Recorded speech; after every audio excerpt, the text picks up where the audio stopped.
Havendo número legal e invocando a Deus pela grandeza da pátria e a paz entre os homens, dou por aberta a sessão.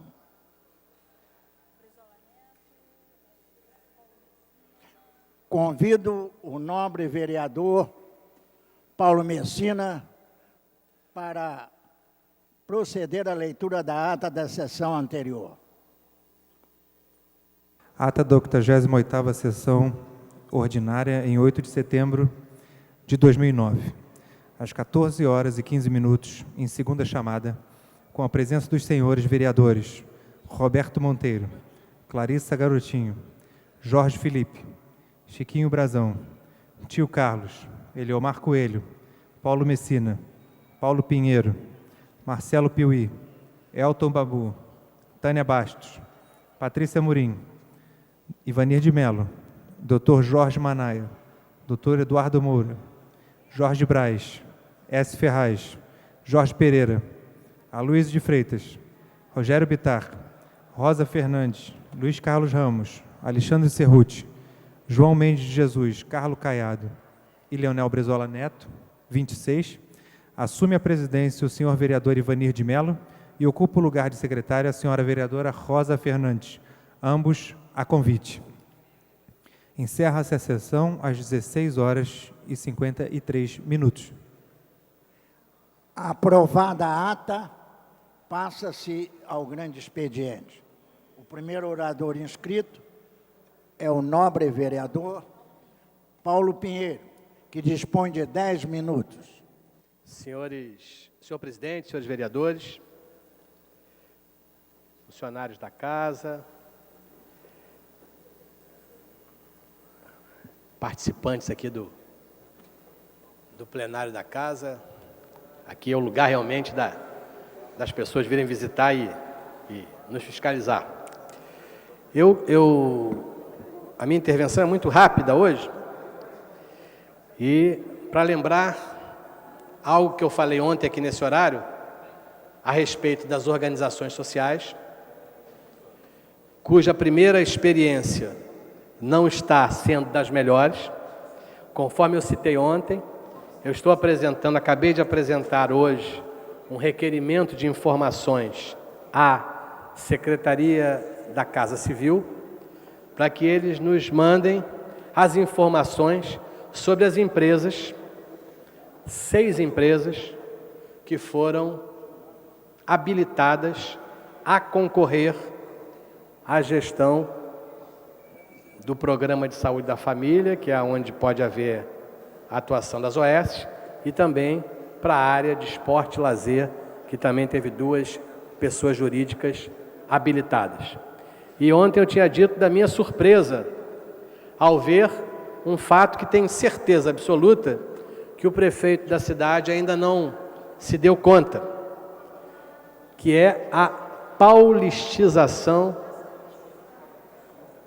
da atuação municipal.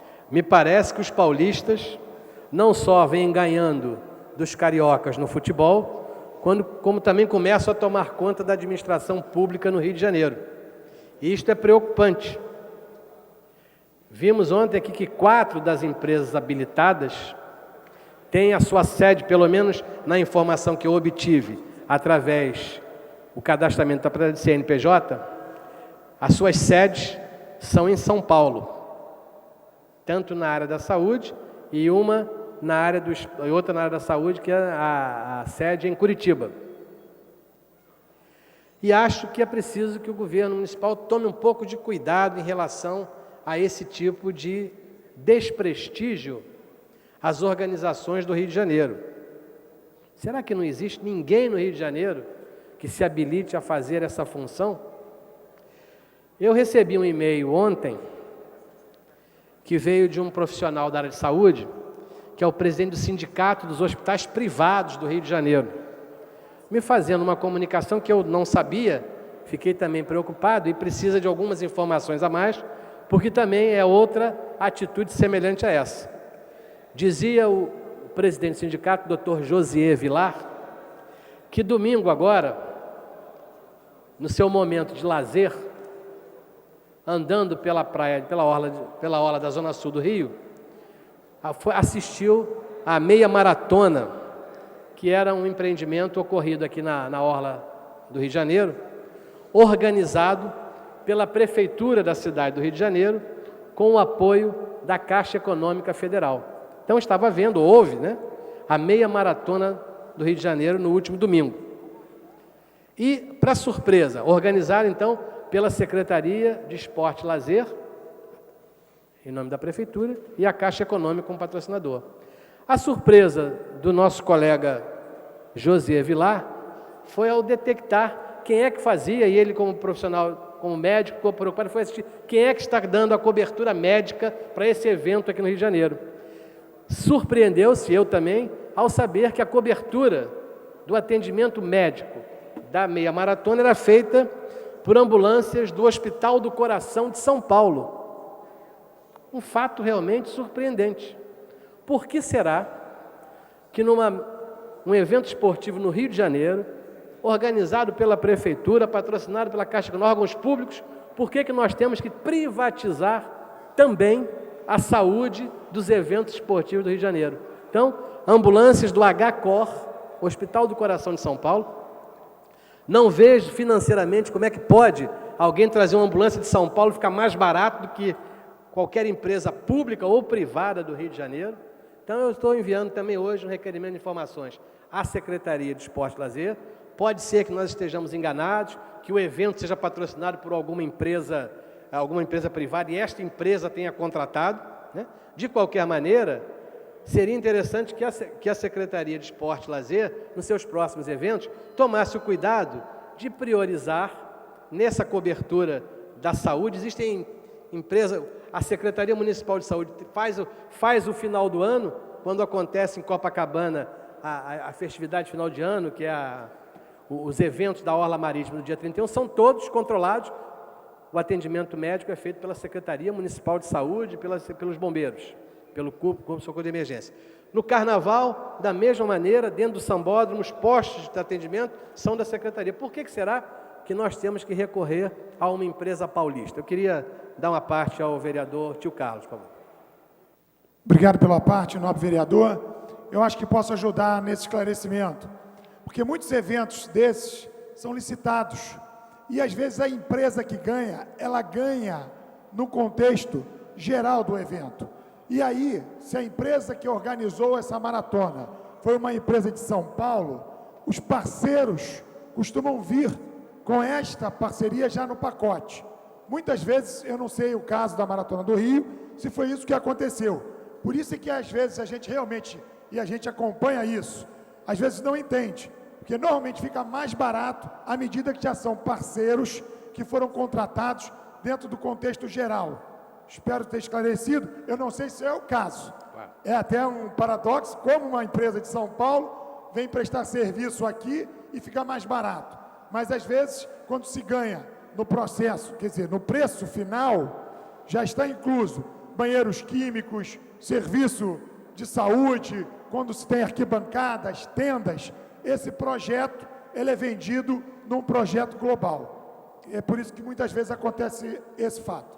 Exatamente, que eu pensei que possa, por isso estou requisitando informações à Secretaria, para que ela possa explicitar isso e que haja um mecanismo de alguma maneira, nas licitações seguintes, dar pelo menos chance a que as empresas do Rio de Janeiro, públicas ou privadas, façam isso. Eu me lembro de um evento há muito tempo atrás, antes até do Dr. Ivanir ser secretário, ainda era secretário municipal de saúde, o falecido doutor, no governo Saturnino Braga, que era o Assad, José Assad, era o secretário municipal, e houve a possibilidade do sambódromo, isso ainda era o sambódromo recém-inaugurado, tinha pouco tempo de inaugurado, e surgiu a possibilidade de uma empresa privada fazer o atendimento médico. O secretário, na época, foi ao prefeito Saturnino e disse: aqui no Rio de Janeiro, quem faz o carnaval é a Secretaria de Saúde.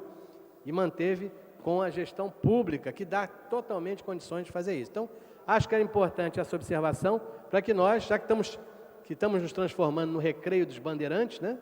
Já perdemos no futebol, já temos que aguentar os paulistas no futebol. Agora, se também na hora que a gente passar mal, entrar na ambulância, tiver que aguentar uma bandeira de São Paulo olhando, não é das melhores conotações. E esta questão das OS é preocupante saber que no Rio de Janeiro as empresas não estão se apresentando, como discutimos aqui que era um grande problema, não estamos vendo ninguém aqui do Rio de Janeiro se gabaritando a poder trabalhar nesse sentido. Muito obrigado.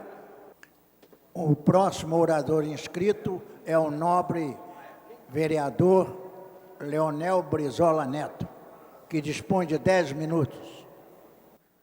Senhor presidente, nobres vereadores, que são poucos nessa hora, infelizmente, né?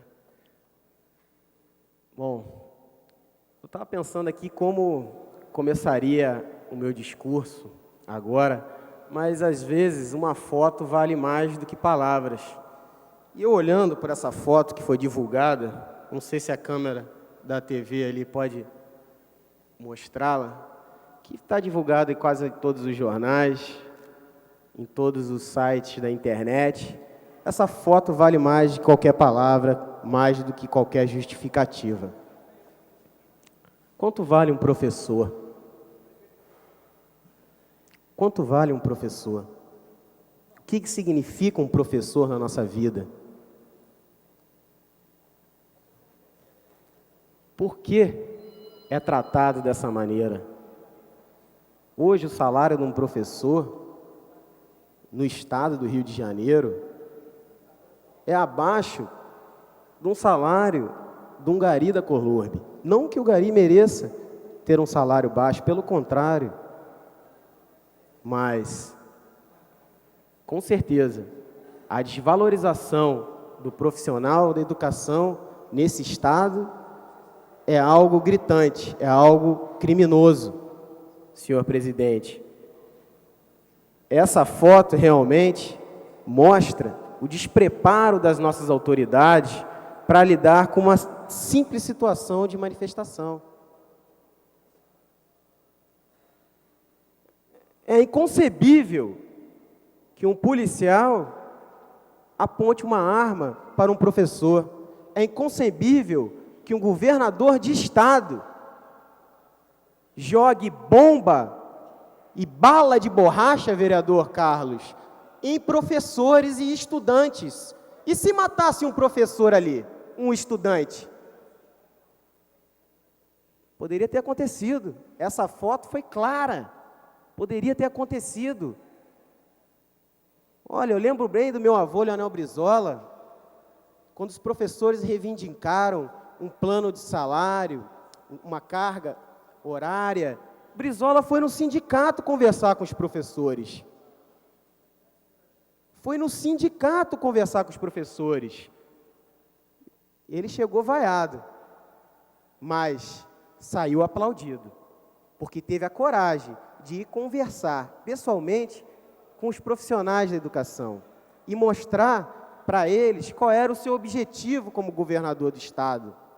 Não ficou só nessa promessa eleitoreira que vimos tanto o governador Sérgio Cabral proferir em sua campanha. Olha, senhor presidente, a vida ela é feita de muitos acertos e equívocos. Aprendemos muito com nossos erros. Eu já errei muitas vezes na vida, sou jovem, mas particularmente eu me arrependo de um erro meu que eu levo como ensinamento para o resto da minha vida. No segundo turno das eleições passadas, eu apoiei o governador Sérgio Cabral com uma condição simples. Era a condução e a retomada do plano de educação de turno integral da escola, que era o CIEP, que o povo carinhosamente chamou de Brizolão. Fomos lá, numa solenidade, eu e meu irmão, hoje deputado federal, Brizola Neto, em frente ao Brizolão, ali Tancredo Neves, e o governador prometeu, abraçou a gente, disse: esse é o nosso compromisso com a educação. Estelionato eleitoral. Usou o meu nome e do meu irmão no debate com a outra candidata, Denise Frossá. quando foi questionado que trabalhou para rejeitar as contas de Leonel Brizola, o governo do Estado. Ele usou o nome, meu nome, Leonel. E eu digo, governador, para o senhor, eu me arrependo de ter votado no senhor.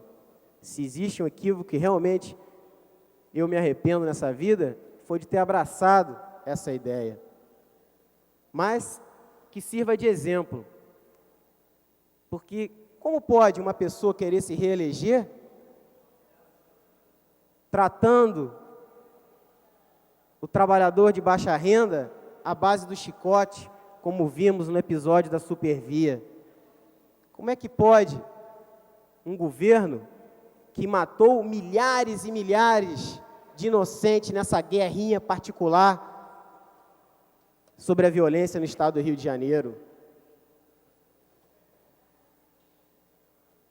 Como pode, se somarmos todas as mortes de inocentes, de crianças, de idosos e de mulheres cometido por a Secretaria de Segurança, o número é de deixar iraquiano de cabelo em pé. Essa é a grande verdade. Eu acho que, como eu disse, a foto resume 1000 palavras. É assim que o governador trata o professor. Ele deveria se lembrar que, se ele tem o conhecimento que ele tem, foi através de um professor. Se o filho dele hoje não tem a capacidade, foi por causa de um professor em sua vida. Todos nós chegamos aonde estamos graças a um professor. Existe uma frase de Albert Einstein que diz: entre querer um mundo e querer um professor, se você quiser ficar com o mundo, você vai ficar sem professor. Mas se você quiser ficar com o professor, você pode ganhar o mundo. Então, isso aqui é inaceitável. O governador deveria ter a humildade de ir no sindicato dos professores e pedir desculpa. Desculpa, perdão, não foi essa a minha intenção.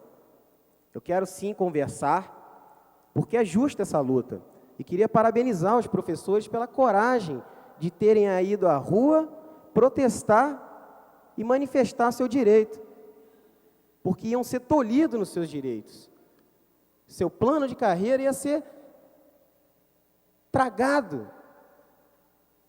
O aumento, como dizia aquele professor Raimundo da escolinha, o salário ia ser cada vez menor. E é público e notório hoje em dia que é só através de uma educação de qualidade é que o Brasil vai poder competir com as grandes nações do mundo. Só através de uma escola pública, laica, democrática, onde o magistério é valorizado, o professor é valorizado, é que o Brasil vai poder se portar como uma grande nação. Vemos os resultados da análise das nossas escolas brasileiras e universidades. É claro que as melhores colocadas foram aquelas federais, aquelas em que os professores são qualificados, têm mestrados, doutorados. Então é inadmissível que um salário de professor aqui no estado do Rio de Janeiro seja menor do que o salário mínimo criado pelo presidente Lula, que vai ser de R$ 509. Aliás, existe uma contradição. É pena que o líder do PT não esteja aqui, que eu queria perguntar para ele. É uma contradição esse apoio do PT a um governador do PMDB aqui que massacra o trabalhador de baixa renda. Do outro lado, o presidente Lula constrói 1 milhão de casas de moradia popular, estatiza o petróleo realmente agora vai ser nosso, porque aí estaríamos colhendo o malefício do PSDB, que privatizou a Petrobras, entregou a Petrobras para o estrangeiro. Porque se hoje a Petrobras administrasse, aqui está o nosso ilustre Roberto, que travamos um diálogo, no começo eu era a favor que se estatizasse a Petrobras, ele, não, é melhor criarmos uma nova estatal.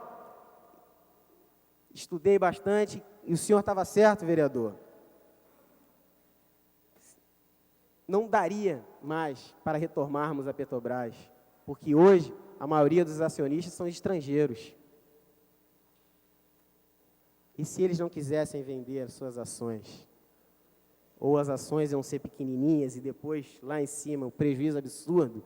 Então, a importância de uma nova estatal do petróleo brasileiro. E não se iludam com essa defesa do governador do petróleo do Rio de Janeiro. Ele defende as multinacionais que patrocinam ele, patrocinam seu governo. Basta ver que ele terceiriza tudo em seu governo. Basta ver que ele era desse partido que vendeu a soberania nacional. E por isso o governador Leonel Brizola lembro bem aqui, pediu o fuzilamento do senhor Fernando Henrique. Estava correto, porque está aí o malefício que íamos colher do PSDB. Está aí o entreguismo do PSDB em nosso país. Esse partido que para mim não é um partido, é um banco, é o leão de chácara do imperialismo na América Latina. Esse é o papel do PSDB e é de lá que o senhor Cabral saiu, e é de lá que vem a sua ideologia. Por isso ele trata o professor dessa maneira. Por isso ele trata o professor dessa maneira. Mas eu lembro bem, Cabral, existe um governador lá atrás que também trabalhava para reeleger seu próximo, que também sentou o cacete nos professores e não foi eleito. Moreira Franco, na qual o senhor é muito parecido. Por isso, senhor presidente, encerro aqui dizendo ser inaceitável e que venha o senhor governador pedir desculpa em público, porque não é dessa maneira que se trata um professor. O professor deve ser valorizado no nosso país. É ele, sim, de suma importância para o desenvolvimento dos nossos jovens e das nossas crianças. Por isso, vou ficar tomando suco de açaí esperando o Cabral cair. Muito obrigado, senhor presidente. O próximo orador inscrito é o nobre vereador Tio Carlos, que dispõe de 10 minutos. Senhor presidente, boa tarde a todos os companheiros, funcionários. Mais uma vez, venho à tribuna para falar sobre alguns fatos que estão acontecendo na nossa cidade. Primeiro, concordar com o novo vereador Leonel Brizola, quando ele começa dizendo quanto vale um professor. Eu digo que no coração de qualquer cidadão, o professor é um valor. Eu faço até uma pergunta. Se aqui hoje eu perguntar a todos os presentes quais os nomes dos homens mais ricos do mundo, talvez alguns aqui saibam citar um ou dois. Se eu perguntar quais foram as pessoas, por exemplo, que foram indicadas por Oscar e ganharam o Oscar, também algumas pessoas podem dizer um ou dois. Mas se eu perguntar qual o nome do seu primeiro professor, aquele da escola primária, pode ser que a grande maioria saiba o nome desse professor. Então, o valor desse professor absolutamente não tem preço.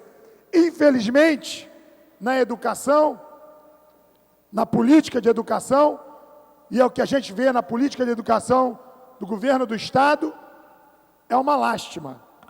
Claro também, nobre vereador, que eu cito que em muitas manifestações existem também delinquentes. Eu aqui não posso julgar apenas a foto friamente, porque eu sei que nenhuma violência se justifica para quem está reivindicando seus direitos dentro de uma democracia. Então, eu só fico às vezes preocupado, porque nós às vezes olhamos a foto e não sabemos se foi um professor, se foi um delinquente, se foi um marginal que ameaçou aquele policial também. E aí a gente tem que se colocar também no lugar desse profissional. Então, eu quero dizer, estou com o senhor, professor, tem um valor não só no coração, mas também precisa ser visto como prioridade neste país. E aí a defesa do ex-governador Leonel Brizola, no sentido de que a educação sempre terá que ser vista como prioridade. Então, nesse sentido, estou solidário com Vossa Excelência. Mas aproveito também para falar que, com muita alegria, recebi ontem do vereador Bencardino que ele também está se movimentando em relação à infestação de mosquitos no Recreio dos Bandeirantes. Ele me apresentou aqui que no dia 20, ele fez uma indicação legislativa pedindo que o prefeito Eduardo Paes tome providências. Então, eu fico feliz de vermos aí e peço aos outros vereadores e que a gente acabe um pouquinho nesta casa. Não é meu reduto eleitoral, eu não vou me meter lá, porque aquilo não é problema meu. Lembro, claro, a todos os colegas, e a grande maioria sabe, que nós somos vereadores eleitos para trabalharmos pela cidade do Rio de Janeiro. E esse assunto do mosquito é hoje um assunto que toma as páginas de jornais, os noticiários na televisão, mas a gente pede mais ação. E eu fico feliz com a iniciativa do vereador Bencardino entrando nessa luta. Falo também e quero dar parabéns ao delegado Luiz Henrique, delegado do DECAV, com a iniciativa que está tomando, mesmo sem condições de trabalho, porque aqui nessa tribuna já disse que fiz uma visita como membro da comissão da criança e do adolescente, aquela delegacia, saí de lá chocado, porque é muito difícil cobrar trabalho quando não se dá condição de trabalho, cobrar competência, esforço, quando não se dá condição. E eu vejo isso, a DECAV abandonada. O senhor me permite uma parte? Vossa Excelência tem toda a parte e me sinto honrado com a sua participação. Vereador Tio Carlos, muito obrigado desde já, mas na verdade, primeiro para dizer que a sua luta ela é uma luta justa da questão da criança, do adolescente, e até sobre isso eu estou colhendo aqui assinaturas de um substitutivo a um projeto meu que cria o selo de capacitação para que, no caso aqui do município do Rio de Janeiro, consiga captar mais recursos para a Comissão Municipal de Criança e Adolescente, que a arrecadação no ano passado foi em torno de R$300 mil, porque todos os recursos que são efeitos à Prefeitura, baseados em doações que têm desconto do imposto de renda, vai para uma caixa única. E com isso, esse selo de capacitação vai fazer com que esse órgão da municipalidade carioca possa arrecadar pelos seus próprios mecanismos. Lá em São Paulo, só para a gente ter uma ideia, ano passado, conseguiram arrecadar 35 milhões. Porque, na verdade, o grande empresário, quando ele doa, ele quer saber para quem vai doar e como que aquele dinheiro é dirigido. Dessa forma, é um instrumento em que a gente pode aqui da nossa forma aqui de legislar aqui no município do Rio de Janeiro, uma contribuição para essa sua luta. E, por outro lado, que aí um motivo também que eu não pude apartar ao vereador Leonel Brizola, que fazia uso da palavra e estava no seu momento final, e aí, como a mesa foi rigorosa comigo na última vez, na questão dos 3 minutos do aparte final, então eu não vou deixar de fazer aqui uma menção toda especial ao nosso querido Brizola, no sentido de sermos também solidários à luta, seja a violência, seja qual for ela praticada pela força policial, ela deve ser, vamos dizer assim, veementemente repudiada. Acho que isso, dentro do Estado Democrático de Direito, isso é um dever que nós temos, mas especificamente para falar da questão do pré-sal, muito sucintamente. Temos entrado aqui na semana passada, e esse assunto é um assunto que vem sendo debatido, e eu acho que o município do Rio de Janeiro, ele tem uma participação em função dos royalties, todos nós somos sabedores disso, e essa é uma grande discussão, porque isso a questão do pré-sal uma enormidade de vulto de recursos, em que acho que a Câmara Municipal deve se posicionar a respeito, e em função disso também aderir a essa luta, que é uma luta que a princípio é uma luta do Estado, mas é também uma luta localizada na cidade do Rio de Janeiro, porque a cidade recebe recursos, e não são poucos os recursos, no sentido de que a gente some esforços para que todos nós possamos estar, vamos dizer assim, de mãos dadas, porque a luta é uma luta da cidade também do Rio de Janeiro. Então, em função disso, nós criamos uma comissão especial aqui na Câmara dos Vereadores, especificamente sobre pré-sal, onde o Bloco de Esquerda vai ter a oportunidade de poder estar indicando um membro. E eu já sou sabedor que o seu irmão faz parte também de uma comissão a nível da Câmara Federal, é presidente dessa comissão, que também discute o pré-sal. Eu acho que isso é uma coisa que a gente tem que... É uma matéria eminentemente política, no sentido do debate, é um debate nacional, onde a Câmara vai elevar seu espírito nessa discussão, em que a gente vai poder não só discutir temas ligados à cidade do Rio de Janeiro, mas também os grandes temas nacionais, que eu acho que é nisso que um pouco, disso que um pouco nós necessitamos um pouco, às vezes, na casa parlamentar, principalmente na cidade do Rio de Janeiro, que é uma casa parlamentar que ecoa a nível nacional. Então, eu acho que é importante, eu acho que toda vez que eu puder aqui ressaltar a importância dessa opinião, porque nós estamos num processo de debate político, e eu acho que é fundamental que nós possamos dar a nossa opinião, emitirmos a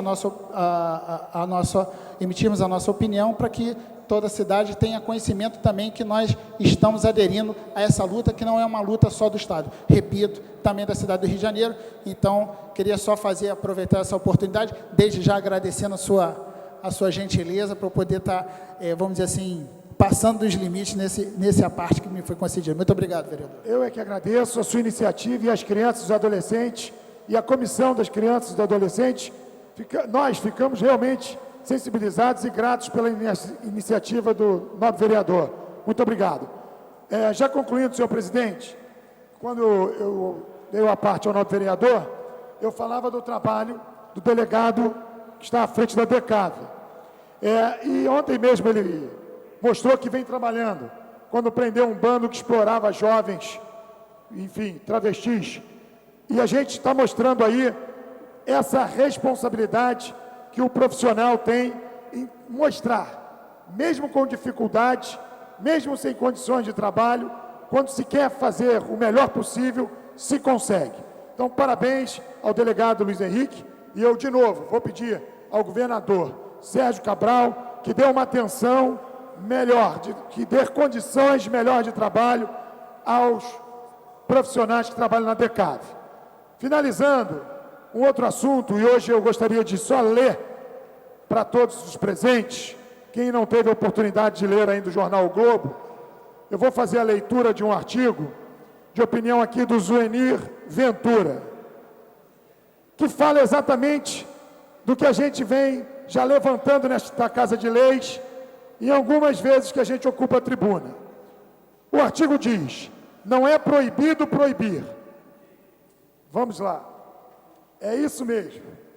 O artigo fala: embora sejam evidentes em cidades como São Paulo, Nova York e Paris, os efeitos benéficos da lei que prevê a punição para quem dirige após beber e que não permite fumar em ambientes coletivos fechados, há quem recorra ao fantasma da ameaça da totalitária e ao princípio da liberdade de escolha para combater no Brasil as duas iniciativas.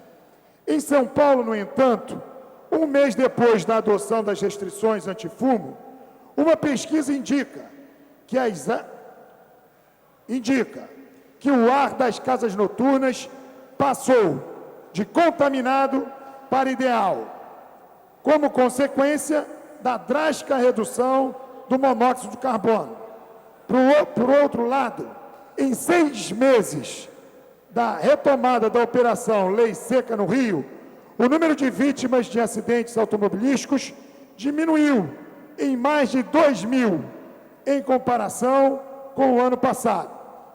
Os que combatem as medidas restritivas alegam que uma é incondicional, a do cigarro, e que a outra, a da bebida, está com os dias contados, pela dificuldade que a polícia tem de provar que alguém bebeu além da conta, já que ninguém é obrigatório a se submeter ao bafômetro, ou seja, produzir provas contra si mesmo. No caso da lei antifumo, há um fato curioso. Enquanto a maioria dos paulistas apoia, o governo federal se divide. O Ministério da Saúde e o Instituto Nacional do Câncer estão a favor da medida que o governador Serra inaugurou e que o Cabral, em boa hora, iniciou, já que a Advocacia Geral da União emitiu um parecer contra, sustentando que a legislação estadual não pode se contrapor à federal, que permite o fumo em ambientes fechados. Cabe ao país escolher entre o leguleio da Advocacia Geral da União e a realidade apontada pelo INCA. O fumo mata, por ano, cerca de 200 mil pessoas, 5 vezes mais do que os homicídios.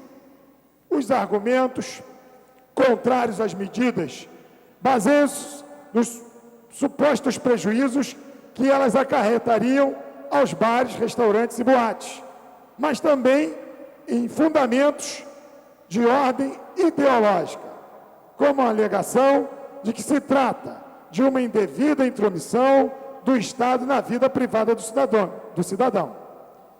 É uma espécie de anarcoliberalismo que junta o é proibido, proibir, dos anos rebeldes dos anos 60, com o que liberou geral, dos neoliberais, esquecendo que, se até bancos precisaram de socorro do Estado na hora do aperto, imagine nós, desprotegidos consumidores, entregues à sedução da publicidade e à ganância do mercado que só visa lucro. Então, não existe aqui, avaliando, e ele conclui, a verdade é que nesses tempos de permissividade, certas práticas precisam ser impostas, certas práticas precisam ser impostas, como o uso do cinto de segurança e outras práticas como celular no volante, remédios falsificados, comidas estragadas, telhados de amianto.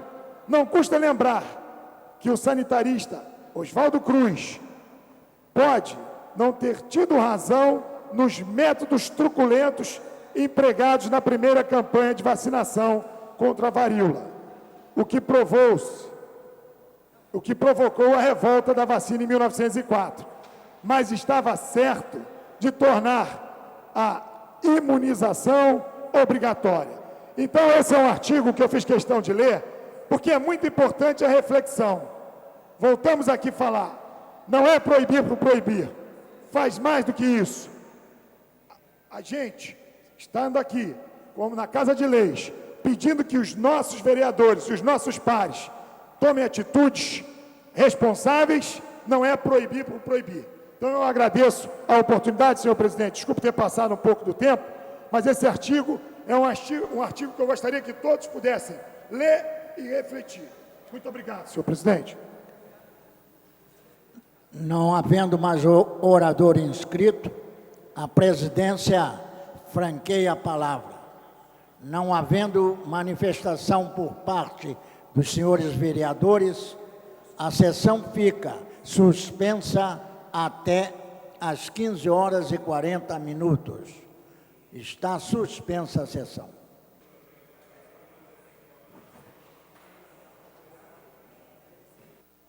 Está reaberta a sessão. Terminada a primeira parte do grande expediente, passa a segunda parte. Não havendo orador inscrito, a palavra fica franqueada. Não havendo quem se manifeste, a sessão fica suspensa até às 16 horas. Está suspensa a sessão.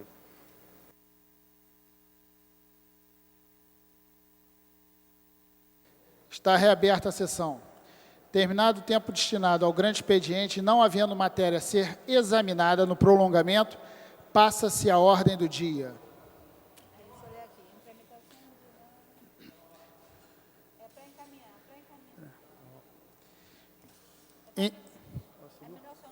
Em tramitação ordinária, em primeira discussão, em votação.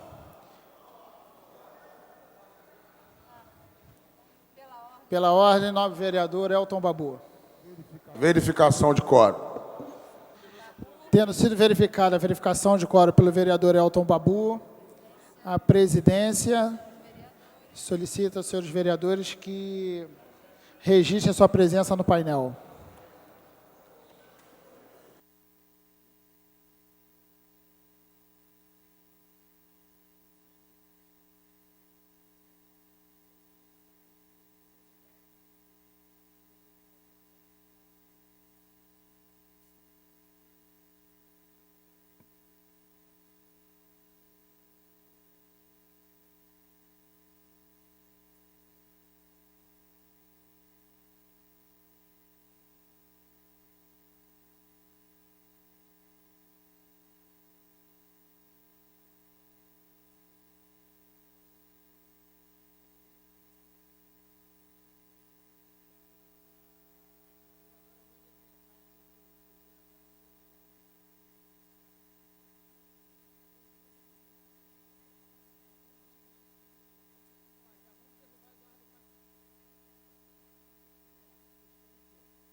A presidência registra a presença do vereador Carlos Augusto Barbosa de Souza, dos Democratas do Belém do Pará, presente entre nós.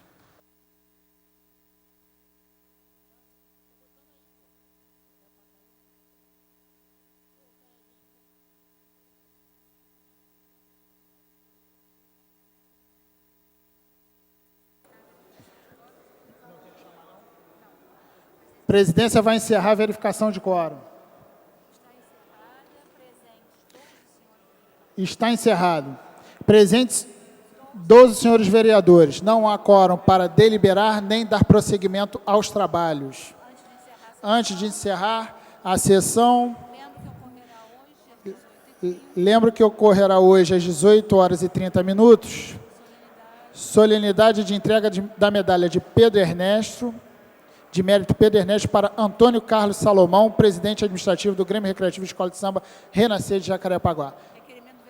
Requerimento do vereador Luiz Carlos Ramos. A presidência convoca a sessão ordinária para amanhã às 14 horas. Está encerrada a sessão.